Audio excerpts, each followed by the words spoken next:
For more, let me bring in Senator Bernie Sanders of Vermont. Senator, good to have you with us tonight. You're on a roll today. You've been fantastic on this issue, showing some real leadership. I really appreciate it.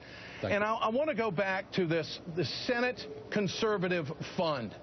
This is all about Citizens United choking the chain of these guys on the right. If they don't act right, they're going to get targeted.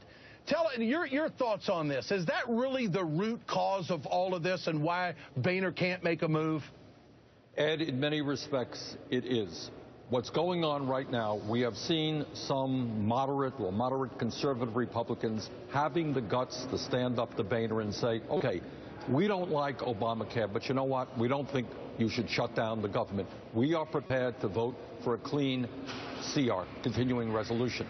What's happening now, as I understand it, is when moderate Republicans are saying that or thinking about standing up to Boehner, the extreme right wing is coming around and saying, you do that, let me tell you what's going to happen. We have the Koch brothers behind us. We have hundreds of millions of dollars behind us. And if you dare to support a continuing resolution, a clean CR, we're going to primary you, and we have unbelievable sums of money to defeat you. So what you are looking at now is what Citizens United is all about, and that is giving a handful of billionaires, the Koch brothers and others, incredible power to tell members of Congress what they can and cannot do. Very dangerous. Senator, what did you think of that conversation caught on camera between Mitch McConnell and Rand Paul and what was said? That they think it's a bad place for the Democrats to be and that there hasn't been poll testing about we're not going to negotiate. What about that? What did you think of that? First of all, they're not telling the truth.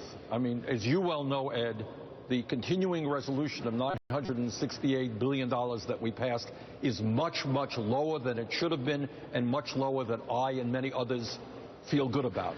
We did that in order to get Boehner to agree to this so we can avoid the shutdown. So what they're saying is it's just not true. Second of all, they are completely misreading where the American people are.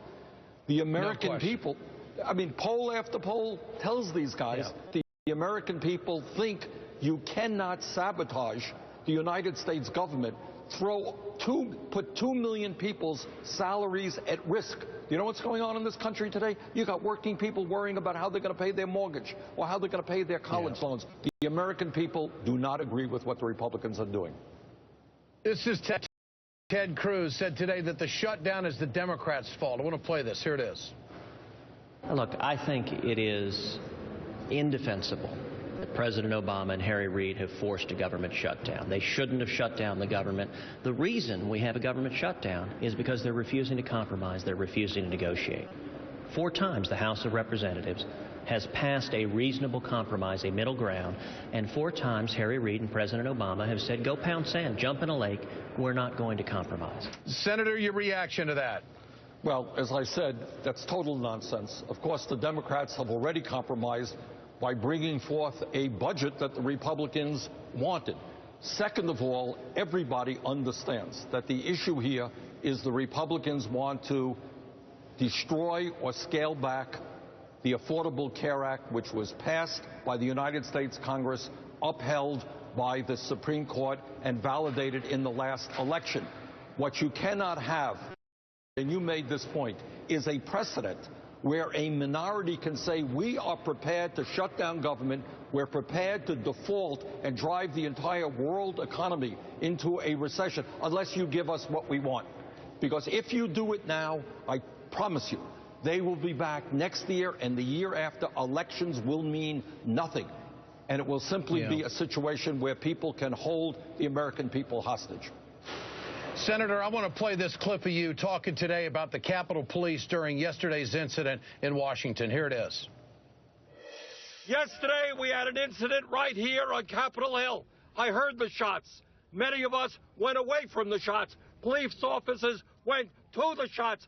Those Capitol Police officers are not being paid today, and police officers all over this country are not being paid. That's wrong. Now I want to play a clip from House Majority Leader Eric Cantor on the House floor praising the police. Here it is. I want to thank the gentleman for yielding and concur with his thanks to the Capitol Police. And as well, each and every day, all of us benefit from their dedication and commitment to our safety. I know all of us want to extend that thanks, and just to let them know we really appreciate it. Senator, there is talent right there on the House floor. I don't know how in the hell he said that with a straight face.